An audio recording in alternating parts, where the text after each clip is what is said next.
¿Cómo está usted? Muy agradecido por esta compañía.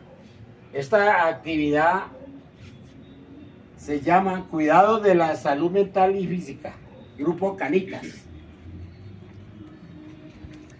Esta es una charla que nos va a hacer aquí Sebastián Ramírez, hijo mío, ya prácticamente psicólogo, ya entra a prácticas.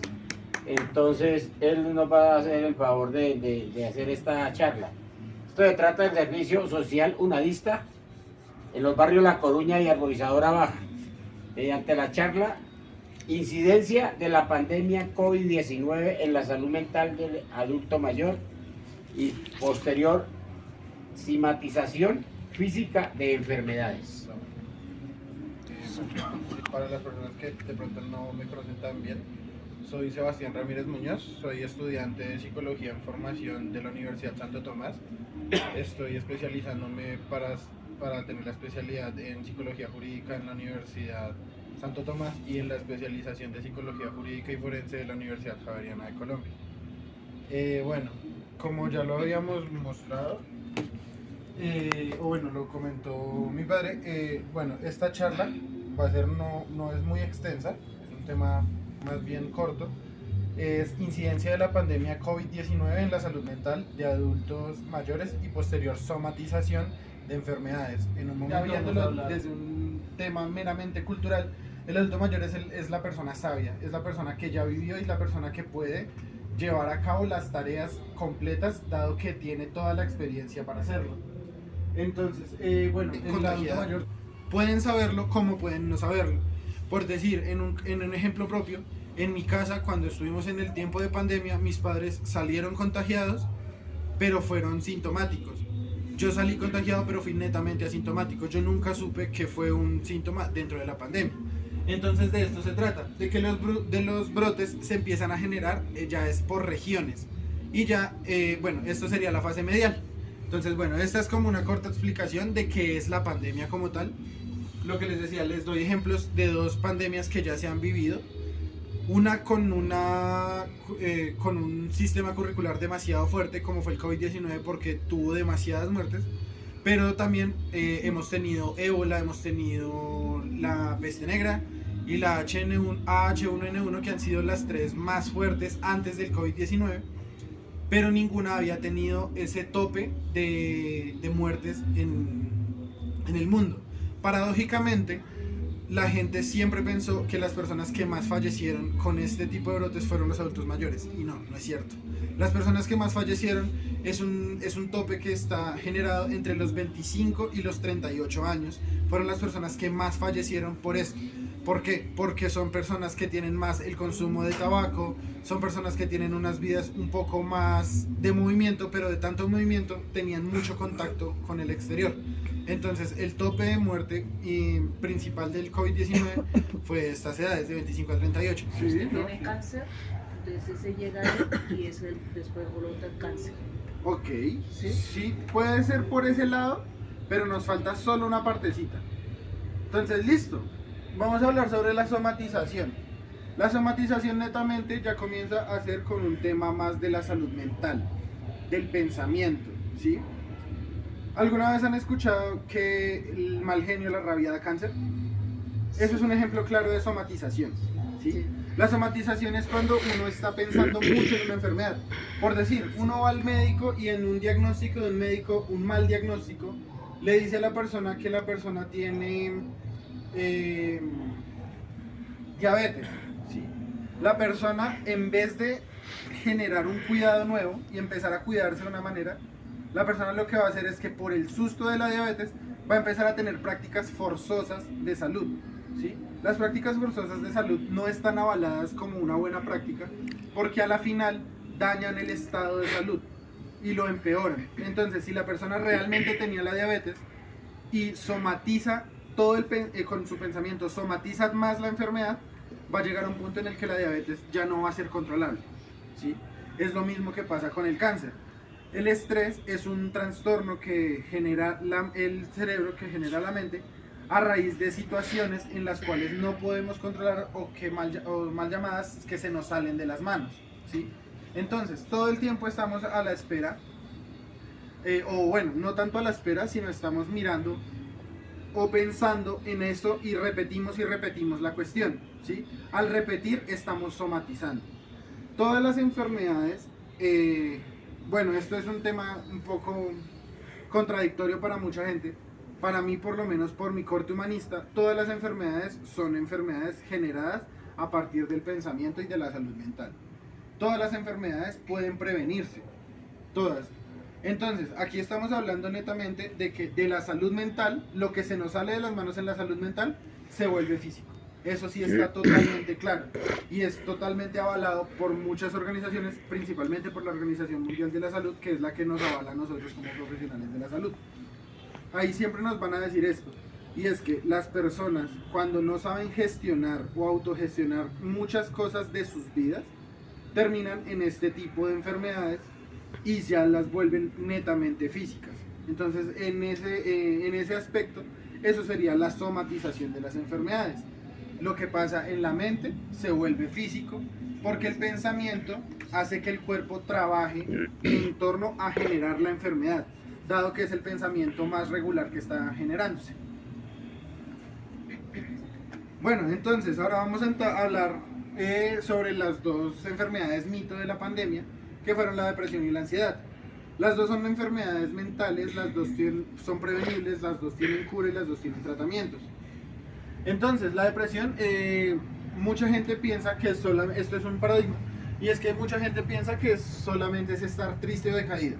Entonces, ese fue uno de los mitos de la pandemia, cuando la gente empezó a decir que estaba depresiva porque estaba triste o decaído, pero no estaban viendo que su entorno estaba girando a hacerlo sentir triste y decaído. No era algo mental, era el entorno por el encierro, ¿sí? Ahora también, la ansiedad es una respuesta exagerada en tanto a la preocupación o al miedo, ¿sí? Esto también es un mito que se generó a partir de la pandemia. Los dos son paradigmas generados como hipótesis de la pandemia. Entonces, bueno, comencemos con la depresión. La depresión nos hace generar emociones como sentimientos persistentes de tristeza, vacío, desesperanza. Pero para poder hablar de depresión o ansiedad, en tanto a la parte psicológica, estos son meramente enunciados sobre lo que se podría decir que es, ¿sí? Porque lo que les dije hace un momento, la depresión y la ansiedad son enfermedades diagnosticables, ¿sí? Para generar un diagnóstico se debe seguir un manual. En nuestro caso es el DSM-5, que es el Manual de Desórdenes Mentales, en la versión número 5, de la Asociación de Psiquiatría Americana. Para tener depresión, la depresión al diagnosticarse se debe cumplir unos requisitos, como quien dice, para poder decir que sí es depresión. Uno de los requisitos principales es la temporalidad. Entonces, la depresión no es que el día de ayer y hoy me he sentido triste, sino la depresión es que se cumple un requisito de entre 3 meses y 5 meses. Esos 3 meses y 5 meses se han visto algunos episodios a raíz y a partir de la misma depresión. En tanto al pensamiento, en la depresión podemos ver la dificultad para la concentración, pero lo que les explico no es diagnosticado aún. ¿Por qué? Porque la dificultad para concentrarse no da solamente en la depresión. Hay muchos ambientes y aspectos y entornos culturales, sociales y familiares incluso, en los cuales nosotros no estamos depresivos, pero simplemente no nos podemos concentrar en alguna actividad que estamos haciendo. Y estamos pensando en otras cosas, lo que no significa que estemos depresivos. La depresión también nos hace pensar negativamente en muchas ocasiones, pero vuelvo al tema, y es que hasta no diagnosticarlo, el pensar en algo negativo es algo normal, es algo que se puede ver de un corte natural del ser humano, porque son cosas que van sucediendo y en el momento los pensamos así, pero volvemos y ya, se acabó el tema hasta ahí. Bueno, también tenemos la baja autoestima o incluso las ideas de autolesión. Esta sí, la última, que son las ideas de autolesión, sí ya deben ser revisadas por un profesional de la salud y un profesional de salud mental, como puede ser un psicólogo o un psiquiatra, ya dependiendo como del tamaño de la cuestión en la que estemos. Bueno, en tanto el comportamiento, vamos a ver las pérdidas de interés ante las actividades que antes eran importantes, pero lo que lo vuelvo a decir, y es que no significa que estemos depresivos, porque nosotros podemos perder el gusto por algo sin necesidad de estar depresivos. Simplemente hay actitudes o actividades que ya no nos gustan y se pierde el interés, y ya, lo que no significa que estemos en un episodio o estemos diagnosticados o estemos por diagnosticar en depresión. En tanto en los aspectos físicos, como hablamos hace un momento en la somatización, estos sí son normales, que son la fatiga, los cambios en el apetito, trastornos del sueño y dolores inexplicables. ¿De qué hablamos con dolores inexplicables? No sé, un día estamos acostados y de un momento a otro sentimos una picada aquí en la espalda, pero al momento ya no la tenemos, solo fue como el momento. Eso se llama un dolor inexplicable, cuando hay cosas con las cuales nunca habíamos sentido, pero de un momento a otro se genera, pero se quita. Eso es un dolor inexplicable. Entonces, el tumba hipótesis, como podríamos decir, es y es la depresión puede durar semanas, meses o más si no se trata, y no es algo que alguien pueda superar simplemente con fuerza de voluntad. Ya cuando hablamos netamente de la depresión como un diagnóstico generado, la fuerza de voluntad es importante, pero la fuerza de voluntad no quita la depresión. La depresión la va a quitar el asistir juiciosamente con un profesional de la salud, es estar en terapia, para el caso de ustedes que creen en Dios, tal vez un acercamiento también en ese aspecto de pensar las cosas de otra manera, ¿sí? Entonces, pero hablándolo ya netamente cuando estamos en el corte de que ya fuimos diagnosticados con el tema de la depresión. Antes no, antes simplemente de pronto es pedir como respuestas a sí mismos de por qué estoy sintiendo estas cosas, por qué me está pasando esto, por qué en este momento no siento el mismo interés que antes.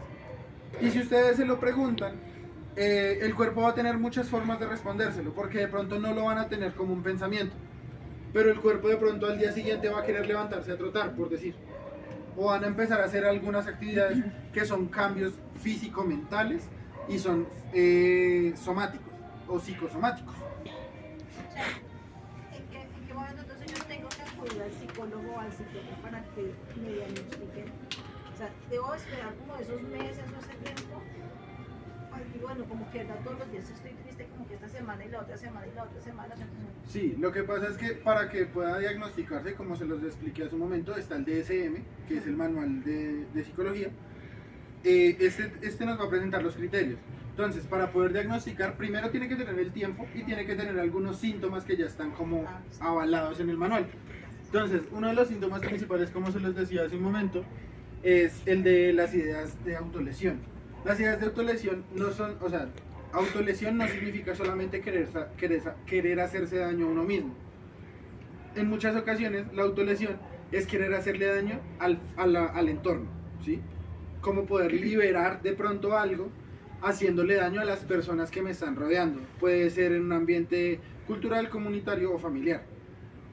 Entonces, para poder decir como tal vez debo ir a una consulta, de una terapia, es esto, cuando vemos que estamos cumpliendo tal vez con alguno de estos criterios, como que ya llevamos mucho tiempo con una actitud en la cual nunca habíamos padecido, estamos haciendo cosas que nunca antes habíamos hecho y estamos teniendo como o sea, por decirlo así, estamos maquinando de esta forma negativa todo el tiempo y ya no vemos como lo bueno en lo malo, como siempre lo hemos visto, que siempre le demos una oportunidad a todo, sino que aquí es simplemente no quiero y ya, y se cierran a la banda a que no quieren y no quieren y es repetitivo, pero ustedes en el fondo sí quieren hacer las cosas, solo que cuando ya va a suceder, cuando van a materializar el hecho, se quedan, no lo logran, o sea, quedan frenados en el tema.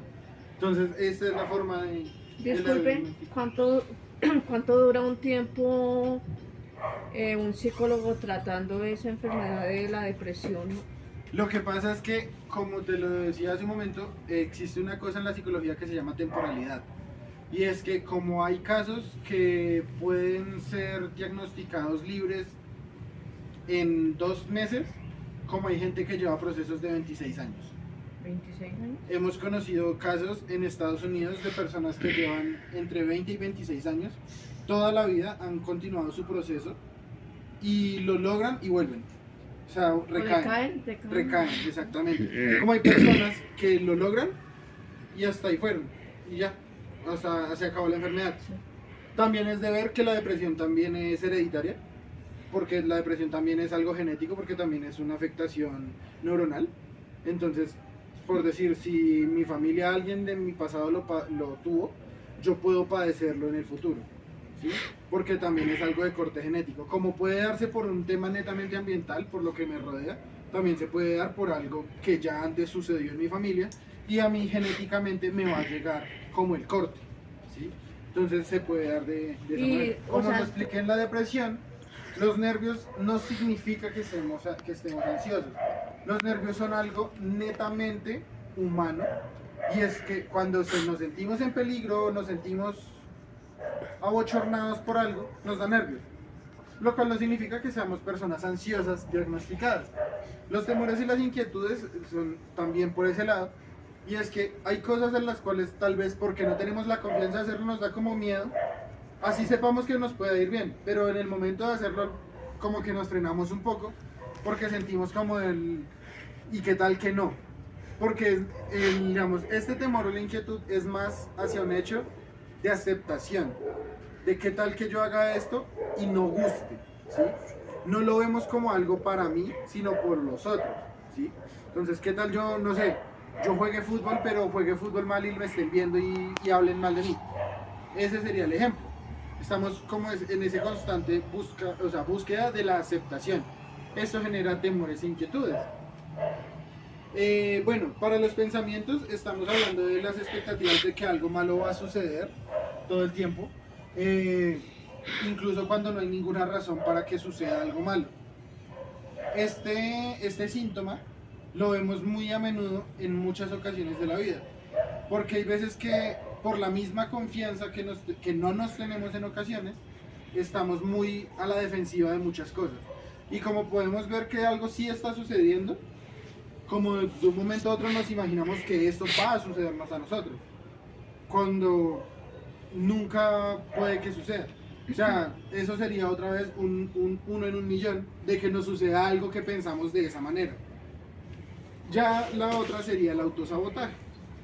El autosabotaje significa que nosotros mismos vamos a ponernos la trampa para caer en ese pensamiento. Entonces, por decir, alguien pensó en algún momento, me voy a caer en las escaleras, y busca la manera de caerse en las escaleras. Entonces, es esto un tema tanto también de la somatización. Y aquí ya, cuando ya pasa esto, sí ya es momento de buscar la ayuda profesional psicológico-psiquiátrica.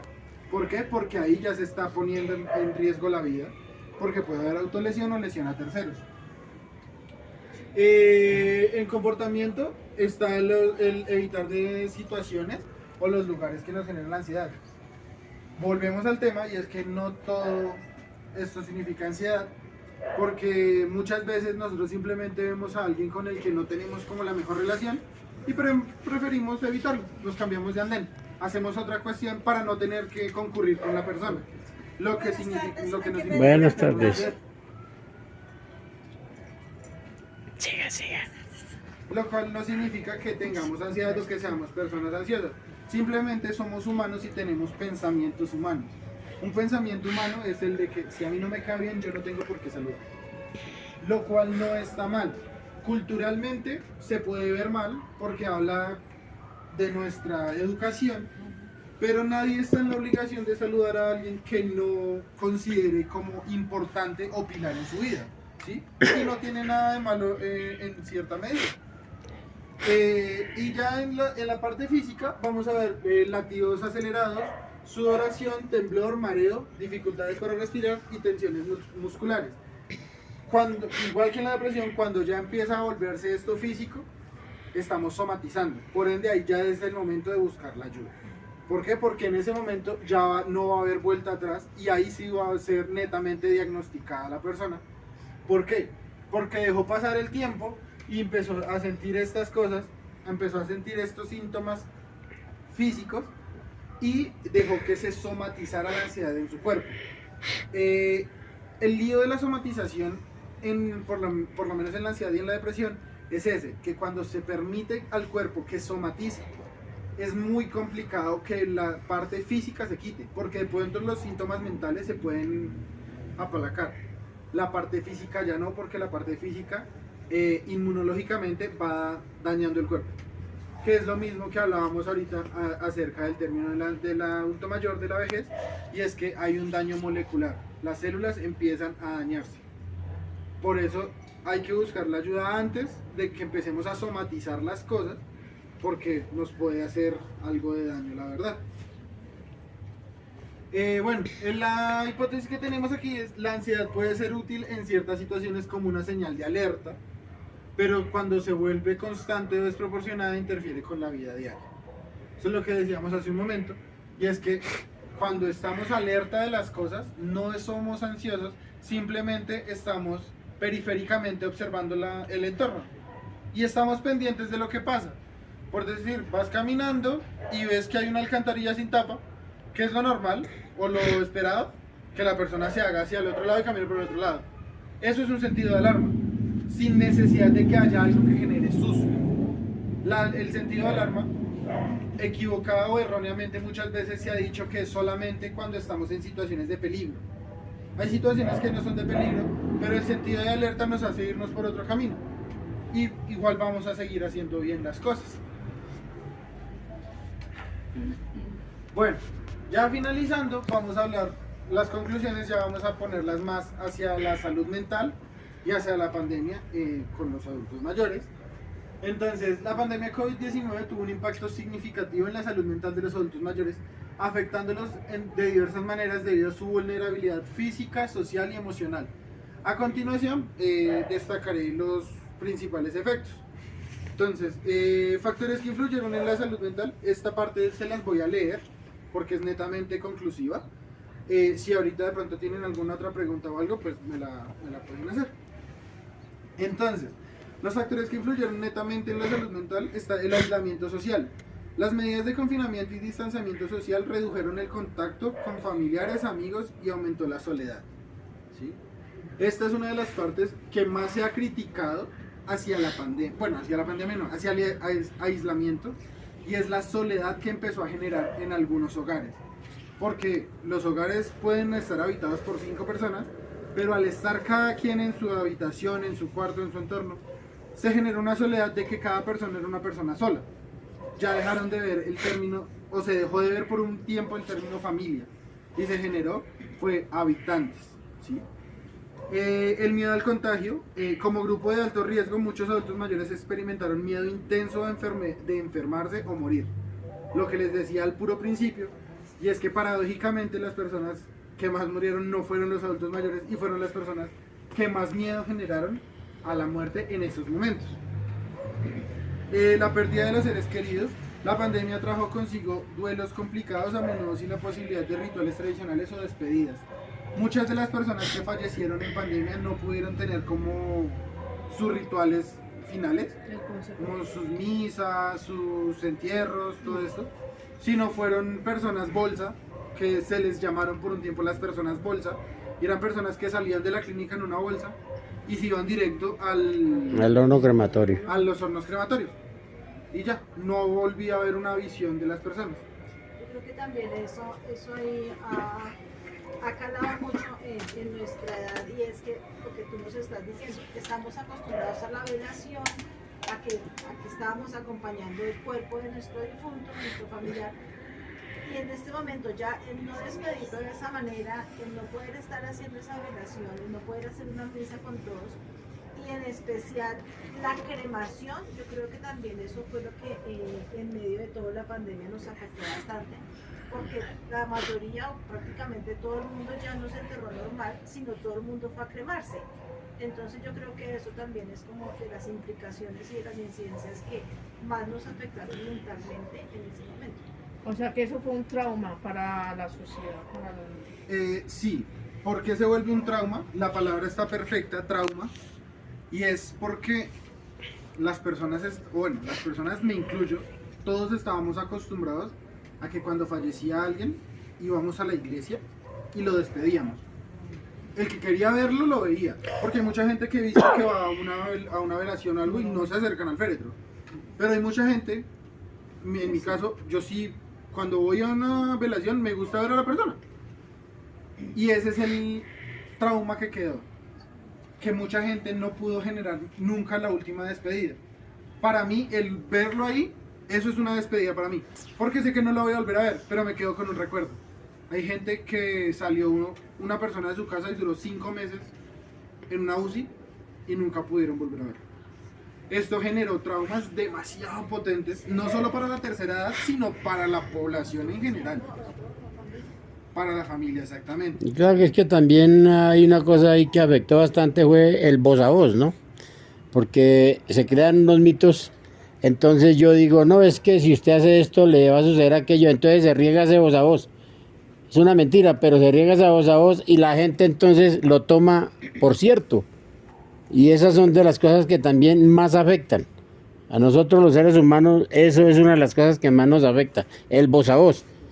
Porque no realmente nos cercioramos si lo que se está diciendo, está haciendo, es verdad. Si no es que me dijeron, escuché. No, pues el trauma era que era peligroso que uno se contagiara del COVID-19. Por eso no se acercaba hacia ese lugar o hacia ese difunto. Venga, hay una persona, por ejemplo, a mí me pasa eso, que yo voy a una y a mí veo una persona, o sea, yo no sé la verdad, con mi mamá la vi, sí, cuando ella murió y todo, pero a mí, mire que yo voy a un velorio y a mí me da coger nervios, no puedo ver a esa persona porque duró harto tiempo con esa cosa así, sí, como que la estoy viendo toda ahora, hoy veo el cajón de toda. ¿Qué será eso? Pues como tal no se podría dar un diagnóstico acerca de qué sea, simplemente es una respuesta... Sí, yo sé, yo no puedo ver a esa persona. Simplemente es una respuesta que su merced tiene a esa situación. Su merced no le gusta verlo. ¿Será? Y cuando los ve es Me porque coge usted esa- se autosabotea Sí, en me esa coge espera de esa- buscar, o sea, busca verlo, pero usted sabe, usted en el fondo sabe Sí, ya sí, que se claro. va a quedar viéndolo. Sí, Pero usted se autosabotea y va y lo ve. sí. o Y sea, aún así sabiendo que va a quedar ahí. Sí, yo me Pero es quedo que nervios que yo, o sea, quedo- ahí también sucede una cosa, que desafortunadamente son muchos errores los cometemos nosotros, que de pronto le decimos a la persona, no haga esto, ¿sí? Porque eso no se debe hacer por esto o aquello, ¿sí? Usted se va a traumatizar por eso. O usted ve el cadáver y usted lo va a seguir viendo, se le va a presentar y tal. Entonces, ¿qué pasa? Uno se queda con eso. porque en Uno se queda, se traumatiza con eso. mi mamá no, pero mire, yo veo, o sea, yo veo una entidad, pero yo no puedo ver a esa persona porque me coge y yo no puedo dormir, duro tiempos viendo, me parece verlo, viendo la... ¿Usted se acuerda que anteriormente nuestros padres o tal, uno hacía alguna cosa, no haga tal cosa porque se le va a presentar no sé qué, no haga tal cosa porque Dios lo va a castigar, no sé qué tal? Entonces uno, a pesar de ya estar adulto, de ser ya adulto mayor y tal, hay muchas personas que, yo tengo un familiar que él va a las fincas y va acompañado, pero solo no va. Nos pasó un caso con una persona que nos hizo un trasteo de aquí, Sí, que y es del campo y vive aquí arriba. Él nos decía, si yo voy a la finca y voy a salir a orinar así, tiene que mi señora acompañarme, porque yo no soy capaz de salir solo. Porque lo asustaron cuando pequeño y taina y le quedó ese trauma. sí, yo, o sea, yo desde Por pequeñita la fui así, o oscuridad sea, de yo le pronto. tengo, o sea, no puedo ver, yo voy acompaño, me dice, pero yo mirar a una persona, no, o sea, me coge una cosa que yo no sé, duro tiempos que me quedo ahí y yo lo estoy viendo, que yo estoy viendo, no sé por qué. Bueno, No otro, sé. otro de los factores que influyeron en el salud mental, el factor que encontré finalmente, es la interrupción de la rutina. Aquí volvemos al tema de la iglesia. Una interrupción de la rutina fue que ya no pudimos volver a venir los domingos continuamente a misa. O hay gente que viene todos los días, no pudo continuar viniendo a esto. Se generó una pérdida del sentido humano, y es que por el miedo al contagio empezamos a desestimar a las personas como humanos, ¿sí? Entonces preferíamos estar lejos, pero se nos olvida que realmente somos seres sociales, Ujú. somos seres netamente culturales. Nosotros nos movemos y somos a partir de la cultura. La cultura es todo para el ser humano. Porque todo lo que el ser humano sabe, hace y dice es a raíz de un tema y un gen netamente cultural, ¿sí? Entonces, bueno, estas fueron prácticas que dieron alteradas. Las visitas a los médicos muy continuamente. Exactamente. Y en ese punto nos pasaron a la medicina virtual. A las citas médicas por cámara. Realmente para mí no tenían el sentido una cita médica para salud física. Para salud mental de pronto sí, porque era simplemente hablar. Pero para salud física no se me hacía lógico una cita virtual, dado que no había exámenes, no había una No había la toma de los signos vitales ni nada, entonces pues ya una charla así, ya esto porque se trata es de la escucha, ¿no? Que en ese caso es la escucha, pues virtualmente pues se puede y no se ve mal, pero necesita usted ir a una cita física y se la hacen virtual. ¿Cómo realmente van a saber qué realmente necesita? Eso le pasó a mi hijo, porque mi hijo a través a él fue el que llevó el COVID a la casa, ¿sí? Porque él, con lo que dijo Sebastián, que los de 30 y pico para adelante fueron los que realmente estaban más en peligro, y él fue el que llevó el COVID a la casa. Es que realmente no, a él y me dio a mí.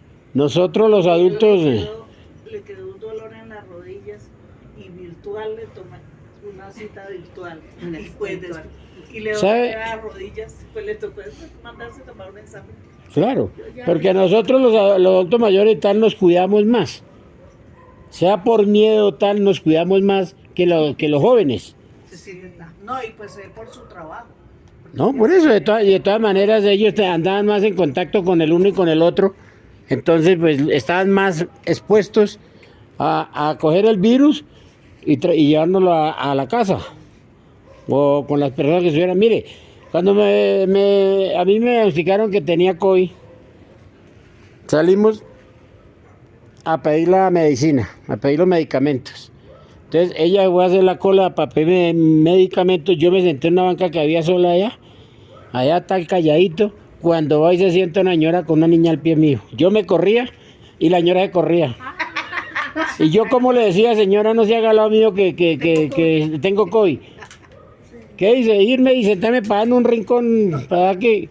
Pero la silla dice que eso... Pero la señora, en serio, más se me corría y ella más se corría. Pero yo como le decía a la señora, su merced, no se me arrime que tengo COVID.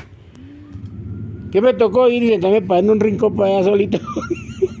¿No? Bueno, ya la parte final de las conclusiones, vamos a entregar dos que van a ser las estrategias para mitigar el impacto y un enfoque a futuro. Entonces, en las estrategias para mitigar el impacto está la promoción de conexiones sociales, es el uso de tecnologías accesibles.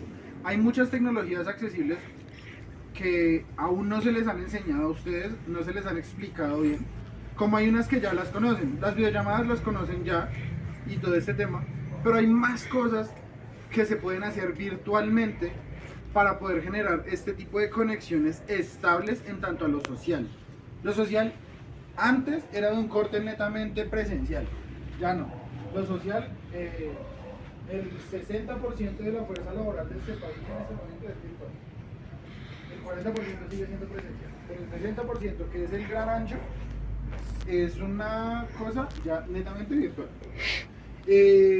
Las terapias accesibles es la expansión de los servicios de salud mental presenciales y digitales, y también no tanto accesibles en la forma de tomarlos, sino también, eso ya es es una crítica netamente mía, y es que debe haber una accesibilidad económica, porque los grandes tratamientos de grandes terapias con los grandes psicólogos de todos los lugares del mundo, no solo en Colombia, son demasiado costosas, son demasiado inaccesibles.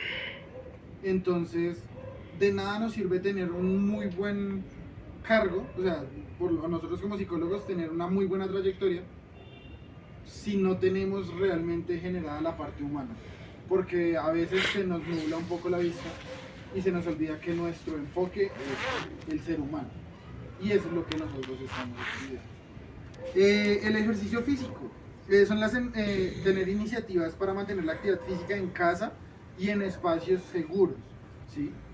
Aquí estamos hablando de... Hubo muchas veces que hubo prácticas de ejercicio en las casas, pero eso no puede ser solamente en la pandemia, no puede ser solamente cuando nos sentimos en peligro. El ejercicio o la actividad física debe ser algo constante, porque a la final, tanto personas de la tercera edad como personas de mi edad, que estamos entre los 20 y los 30 años, también debemos generar esta actividad física, porque eso es lo que nos va a generar un buen sistema inmunológico en algún momento, no por una pandemia, sino por cualquier enfermedad que nos pueda dar, el sistema inmunológico va a cortarla de inmediato. Tener información adecuada, brindar información clara y confiable para reducir el miedo al contagio, tratar de no ver tantas noticias, no solamente por las pandemias, sino porque las noticias nos generan un entorno alarmista todo el tiempo, porque todo el tiempo estamos acostumbrados a que estamos almorzando y escuchamos que hubo tantos heridos, que hubo tantos accidentes, hubo tantos robos. Eso no genera nada bueno y no ayuda. Está comprobado que eso, en tanto al sistema digestivo, al escuchar un tipo de noticias de estas cuando estamos comiendo, la comida no hace la labor que debería hacer. La comida pasa derecho y no genera proteína, no genera carbohidratos. Pasa derecho a la... Tratar de no creer en todo lo que escuchamos, tratar de no creer en todo lo que vemos, leemos, escuchamos. Oímos. Tener muy claros, o sea, tratar de tener como un canal directamente en el cual vamos a escuchar las cosas. No hablo de un canal de televisión ni nada de esto, sino me refiero, por decir, un canal es algo de televisión, un canal es algo de la radio, un canal es un periódico, una página de internet, que nosotros sepamos que realmente nos están informando y no que están alarmando. Un consejo para algún día que ustedes quieran tener o leer sobre síntomas y diagnósticos de alguna enfermedad, busquen directamente en la página de la Organización Mundial de la Salud, de la OMS. Ahí ustedes van a encontrar a nivel mundial los diagnósticos, porque esa es la otra. Todas las enfermedades dan en todo el mundo, pero en todo el mundo no dan los mismos diagnósticos ni los mismos síntomas. Porque la fiebre amarilla en Colombia puede generar fiebres de hasta 41 grados en el cuerpo, mientras que en Europa la fiebre amarilla es al contrario. La fiebre amarilla es el bajón total de la temperatura corporal. Entonces hay que tener en cuenta todas estas cosas. Y ya, bueno, también hay que tener un apoyo en el duelo, y es enseñarles a ustedes como adultos mayores a generar unos duelos distintos, dado que, como lo dijimos hace un momento, como estuvimos tanto tiempo en el encierro, ¿sí? No pudimos generar duelos de muchas cosas. El duelo no es solamente cuando una persona fallece. Un duelo es porque perdí dinero, un duelo es porque... Perdí el empleo. Los duelos Perdí son un noviazgo. de cualquier tipo de Perdí el matrimonio. O sea, la palabra pérdida siempre va a ir acompañada de la palabra duelo, ¿sí? Lo que no significa, como lo acabo de decir, que los duelos sean solamente por fallecimiento. Por ejemplo, yo me quedo aterrada, ¿no? Que yo siempre he dicho y sigo diciendo que la pandemia no nos sirvió para nada, o sea, no nos enseñó a muchos, porque por ejemplo mucho lo que dice Sebastián, que nos encerramos ahí y nos cerramos y no salimos de ahí, no salimos del caparazón, simplemente nos metimos más, ¿sí? Y no salimos a la... Eso me está sucediendo a mí con mi familia, ¿sí? Sobre todo con una hermana que yo estimo mucho de eso, y no me está ni hablando ni nada, y por ejemplo ayer le escribí, ¿la puedo llamar? No, es que estoy en terapia, es que no sé qué. Entonces eso, sí, eso genera tenaz, porque eso, y en el trabajo también, así tenaz. Bueno, y ya para acabar, para terminar con esta pequeña charla, voy a hablar de los 3 puntos que creo importantes para un enfoque a futuro, para poder prevenir problemas similares en tanto a las crisis mundiales como en las crisis sociales. Entonces vamos a encontrar el fortalecimiento, la ampliación y la reducción. Fortalecimiento de las redes de apoyos comunitarios y familiares. Es importante que siempre sepamos que contamos con alguien. No significa estar todos los días con la persona, pero sí significa que la persona esté pendiente, que pueda estar en el momento que lo necesitemos. Lo que les digo, no significa estar juntos ni vivir juntos. La ampliación es la ampliación en el acceso a servicios de salud mental y adaptarlos a los adultos mayores. Ya para lo que queda de aquí para arriba, va a ser muy raro tener servicios de salud mental presenciales. Ya vamos muy en un enfoque futurista de que va a ser virtual. Por ende, a las personas que quieran participar de estas terapias, de estas sesiones, se les tiene que empezar a dar como una inducción acerca de cómo va a ser el uso de algunos programas, de algunas cosas, por decir, incluso para poder hacer test, para poder hacer pruebas psicológicas, que ya van a ser netamente virtuales. Y finalmente es la reducción, y es reducir el estigma asociado con la salud mental en este grupo. Todo el mundo piensa que los adultos mayores son lentos, que los adultos mayores son los que más fácil les va a dar Alzheimer, son las personas que no pueden, o son las personas que van de salida. En tanto a la sociedad, es como un compromiso que debemos hacer los más jóvenes, y es dejar de utilizar este estigma. Porque si uno lo mira desde otro punto de vista, desde otro aspecto, el adulto mayor, si lo vemos en la Biblia, es el sabio, si lo vemos en el Corán, es el importante, y si lo vemos en la Torá, es el conciliado de Dios, ¿sí?